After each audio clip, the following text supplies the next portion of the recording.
Everyone, now in our hydraulics, today we are going to see our next topic, pressure variation in vertical direction. Now before we going to see our next topic, in a previous video, in our third chapter, we saw first of all introduction, then after relation between pressure and depth of liquid, then some base on example.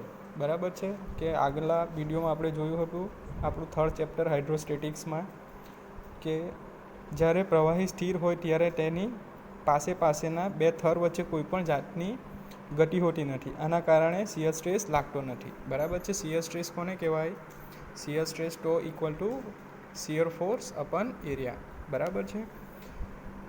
આથી સ્થિર પ્રવાહી ઉપર સ્નિગ્ધતાની પણ અસર થતી નથી. અને જ્યારે કોઈ પણ પદાર્થની સપાટી પ્રવાહીમાં ડૂબે ત્યારે તેના પર પ્રવાહીનું દબાણ લાગે છે. બરાબર, એની સરફેસ ઉપર. તેના માટે આપણે એક્ઝામ્પલ જોયા હતા કે પાણી પ્રવાહી ભરવા માટે સંગ્રહિત ટાંકીઓ. બરાબર છે કે કોઈ ટેન્કમાં પાણી છે. બરાબર, આ રીતે આપણી પાસે કોઈ ટેરેસ ઉપર ટેન્ક છે, એમાં આપણે પાણી ભરેલું છે. બરાબર, તો જેમ પાણીની ડેપ્થ વધારે હશે, બરાબર છે, ઊંડાણ વધારે હશે, તેમ તળિયા ઉપર એનું પ્રેશર વધારે આવશે અને સરફેસ પર માઇનોર આવશે. બરાબર છે. ટોપ ઉપર કેટલી આવશે? 0 આવશે અને બોટમ ઉપર મેક્સિમમ પ્રેશર આવશે. બરાબર, પી મેક્સિમમ. બરાબર, પછી નેક્સ્ટ છે નદીના વહેણના આડે બંધાતો આર્ટબંધ. બરાબર છે કે કોઈ વિયર અથવા તો રિઝર્વાયર, સ્ટોરેજ રિઝર્વાયર આપણે કન્સ્ટ્રક્ટ કરીએ. બરાબર, તો એની સરફેસ પર શું લાગશે? વોટર પ્રેશર લાગશે. બરાબર છે. પછી નૌકા વિહાર, જળ વિહારમાં વપરાતા નૌકા વિહાર. બરાબર છે, એના પર પણ શું આવશે? વોટર પ્રેશર લાગશે. બરાબર છે. ઇક્વેશન જોયા હતા, સંબંધ જોયો હતો, relation between pressure and depth of liquid. બરાબર, એના માટે ઇક્વેશન છે P equal to W into H. બરાબર છે કે પ્રવાહીની મુક્ત સપાટીએ H ઇક્વલ ટુ 0 હશે, ત્યાં દાબ તીવ્રતા કેવી હશે? 0. બરાબર, અને ટાંકીના તળિયે ઇન્ટેન્સિટી કેટલી હશે? Pressure intensity P equal to W into H. અને ટાંકીની દિવાલ ઉપર પરિણામી દાબ તીવ્રતા કેટલી હશે? P equal to 1/2 W into H², જે ક્યાં લાગશે? H/3 હાઇટ ઉપર. બરાબર છે. સો નાવ નેક્સ્ટ ટોપિક છે pressure variation in vertical direction. બરાબર છે. તો ફર્સ્ટ ઓફ ઓલ આકૃતિમાં દર્શાવ્યા મુજબ એક સમતલ તળિયાવાળી ટાંકી ધ્યાનમાં લેતા ટાંકીના તળિયે નાનો એવો DA એરિયા લો. બરાબર છે કે આપણે શું એક કન્સિડર કરવાનું છે? આપણી પાસે સમતલ એટલે ફ્લેટ તળિયાવાળી ટાંકી ધ્યાનમાં લો. હવે ટાંકીના તળિયે એવો નાનો એવો એરિયા લો DA. બરાબર છે. કોઈ બી એક એરિયા કન્સિડર કરી દો કે આટલો એરિયા છે આપણે કન્સિડર કરવાનો છે. બરાબર, ટાંકીનો એક નાનો ભાગ. બરાબર છે. એનું એરિયા કેટલું છે? D into A. જો ટાંકીની ઊંડાઈ H હોય, બરાબર, ડેપ્થ ઓફ ટેન્ક, બરાબર, કેટલી છે એની ઊંડાઈ? H. અને પેસિફિક ગ્રેવિટી W, પ્રવાહી, બરાબર, સપોઝ કે પાણી ભરેલું છે. બરાબર છે. એનું આપણે શું કરવાનું છે? પેસિફિક ગ્રેવિટી શું છે? Pacific gravity is equal to W. અને DA એરિયા છે. બરાબર, DA એરિયા છે. બરાબર છે. તો એ એરિયા પર લાગતું દબાણ કેટલું થશે? તો P is equal to Pacific gravity into ઊંચાઈ ઇન્ટુ એરિયા. બરાબર છે. તો P શું થશે? પેસિફિક ગ્રેવિટી એટલે આપણે W, ધેન ઊંડાઈ H ઇન્ટુ એરિયા કેટલું થશે? DA. તો P equal to W into H into DA. બરાબર છે કે આટલા એરિયા પર કેટલું પ્રેશર આવશે? W into H into DA. બરાબર. હવે તળિયાની ફૂલ સપાટી પર આપણે ફાઇન્ડ કરવાનું છે કે સપોઝ એનો એરિયા, ટોટલ એરિયા A છે. બરાબર છે. અને ટોટલ હાઇટ H છે અને પેસિફિક ગ્રેવિટી W છે. બરાબર, તો આખી ટાંકીના તળિયા પર કેટલું પ્રેશર આવશે? W into H into total area. બરાબર છે. આપણે નાના પાર્ટ માટે ફાઇન્ડ કર્યું. આખા સમતલ પ્લેન ટાંકીના માટે કેટલું પ્રેશર આવે એ પણ આપણે ફાઇન્ડ કરી શકીએ. બરાબર, તો શું આવશે equation? P equal to W into H into DA. બરાબર છે. સો અને દબાણ તીવ્રતા, બરાબર છે, ઇન્ટેન્સિટી કે પ્રેશર ઇન્ટેન્સિટી કેટલી છે? દબાણની તીવ્રતા. તો શું આવશે? કુલ દબાણ ભાગ્યા જે એરિયા પર લાગે તે. બરાબર, તો કુલ દબાણ આપણે કેટલું ફાઇન્ડ કર્યું? કુલ દબાણ આપણે કેટલું ફાઇન્ડ કર્યું? DA ઉપર P equal to WH into DA. બરાબર છે, ભાગ્યા જે એરિયા પર લાગે તે. તો આ પ્રેશર કેટલું લાગે છે? કેટલા એરિયા પર લાગે છે, આપણે કેટલું કન્સિડર કરેલું, DA, બરાબર છે. તો DA કેન્સલ થશે, તો આપણને પ્રેશર ઇન્ટેન્સિટી, બરાબર છે, W into H, pressure intensity કેટલી મળશે આપણને, W ઇન્ટુ H એમ્પિયર, બરાબર. આ રીતે આપણે પ્રેશર અને પ્રેશર ઇન્ટેન્સિટી ફાઇન્ડ કરી શકીએ છીએ. સો ઉપરોક્ત સમીકરણથી સાબિત થાય છે કે સ્થિર પ્રવાહીમાં ઊંડાઈ H ઉપર લાગતું દબાણ દરેક જગ્યાએ સરખું હોય છે, બરાબર છે, દરેક જગ્યા પર સરખું હોય છે, બરાબર છે. કે તમે અહીંયા કન્સિડર કર્યું, ફાઇન્ડ કર્યું, આટલું એરિયા કન્સિડર કર્યું, અહીંયા પણ એટલું લાગે છે W ઇન્ટુ H. સપોઝ તમે અહીંયા કન્સિડર કરો, એ પણ સેમ આવશે, અહીંયા પણ સેમ આવશે. એટલે ઇક્વેશન બીકમ શું બનશે, P equal to WH into total area, બરાબર છે, બધે સરખું આવશે. અને તે પ્રવાહીની પેસિફિક ગ્રેવિટી તથા જે તે બિંદુએ ઊંડાણ પર આધારિત છે, બરાબર છે. ઓબ્વિયસલી કે કોઈ ઓઇલ હશે, બરાબર છે, કેરોસીન હશે, તો એમની પેસિફિક ગ્રેવિટી અલગ હશે, બરાબર, તો એના પર ડિપેન્ડન્ટ છે, અને કયા પોઈન્ટ ઉપર લાગે છે, બરાબર છે. તો પરંતુ એ વાતનું ધ્યાન તો રાખવું જ પડે કે પ્રવાહીની મુક્ત સપાટી પર જ્યાં પ્રવાહીની ઊંડાઈ શૂન્ય હોય ત્યાં વાતાવરણનું દબાણ તો લાગે જ છે, બરાબર છે. કે સપોઝ તમારી આ ટેન્ક છે, બરાબર છે, આટલી અહીંયા સુધી તમારે પાણી ભરેલું છે, બરાબર છે. તો આ શું થયું, ફ્રી સપાટી, બરાબર. ટાંકીની ટોટલ હાઇટ H છે અને આ H1 છે પ્રવાહીની હાઇટ, બરાબર. તો આ શું થયું, ફ્રી સપાટી.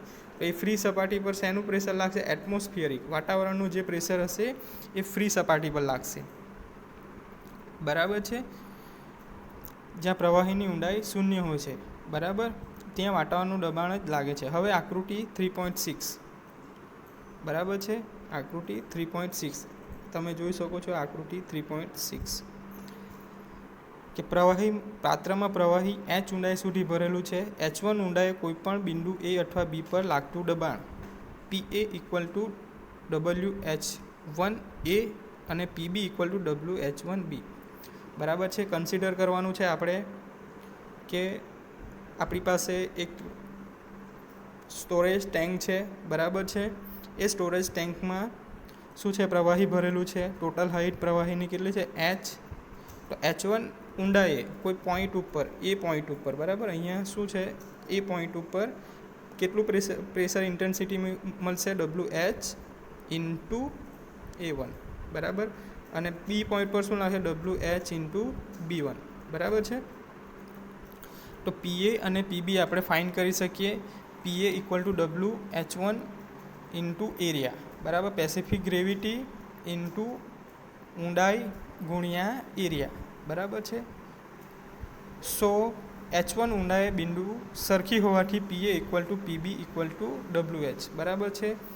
હવે H1 ઊંડાઈ A અને Bની બંનેની હાઇટ સેમ થશે, A equal to B equal to H same height થશે. તો ઇક્વેશન શું થશે, PA equal to PB equal to WH, બરાબર. સો આથી એમ કહી શકાય કે સ્થિર પ્રવાહીમાં સમતલ સપાટી પર આવેલા વિવિધ બિંદુઓ પર એક સરખું દબાણ લાગે છે, બરાબર છે. કે સ્થિર પ્રવાહી છે, સમતલ સપાટી છે, બરાબર, ટાંકીમાં પ્રવાહી ભરેલું છે, સમતલ સ્થિર સપાટી છે, તો દરેક બિંદુએ શું લાગે છે, પ્રેશર એક સરખું રહે છે, બરાબર. આ થયું આપણું pressure variation in vertical direction, કે વિવિધ પરિસ્થિતિમાં દબાણનો ડાયાગ્રામ.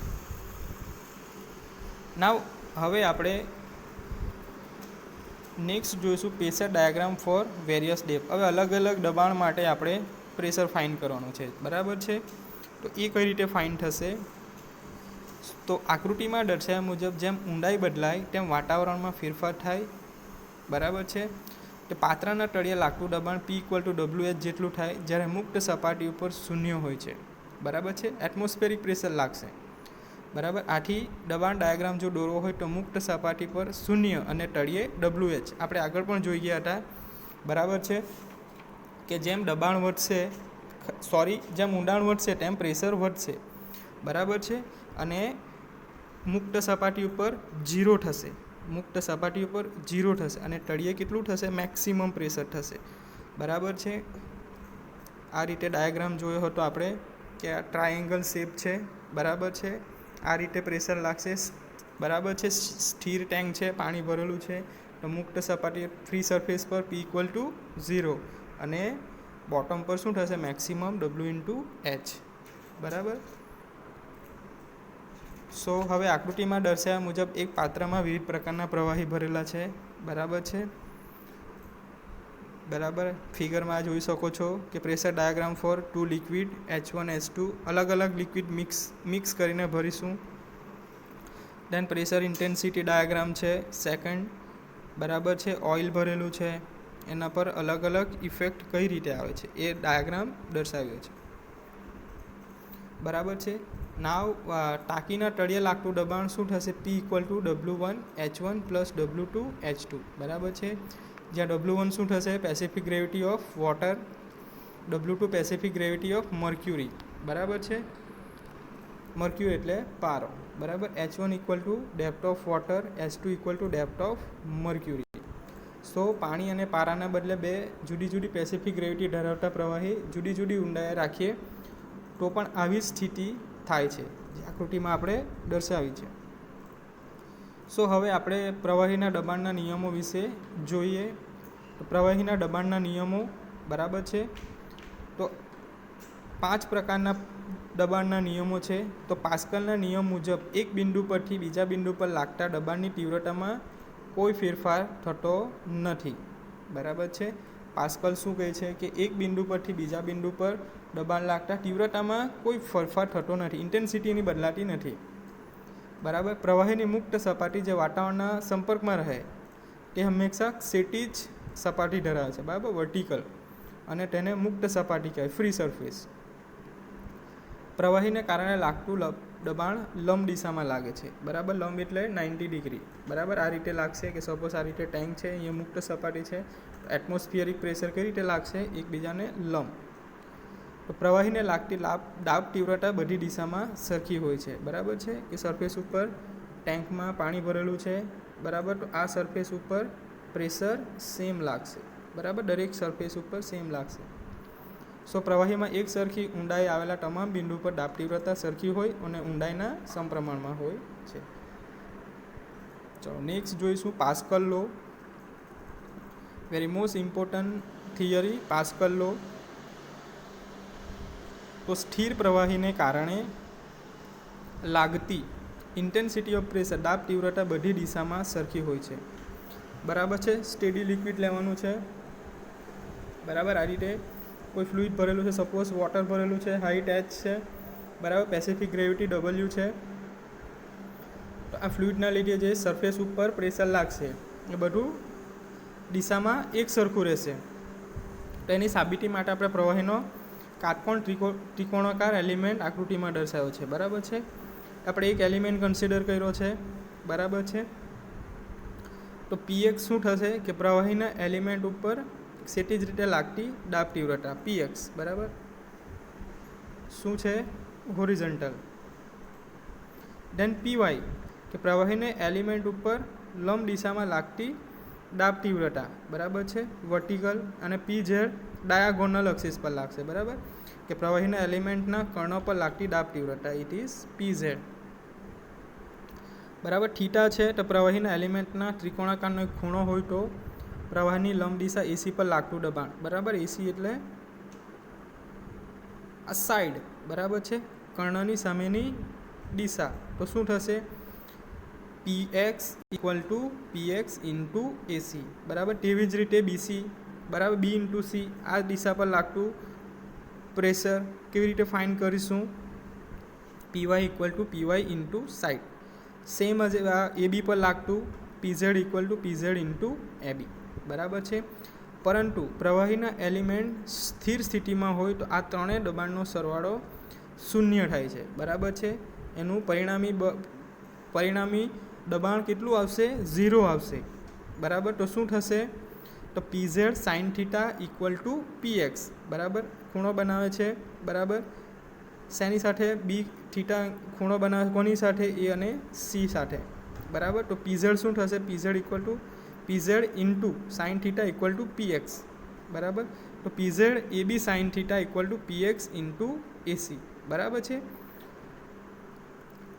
Now next. તો આથી ભૌમિતિક રચના પરથી લખાશે કે AB sin θ = AC.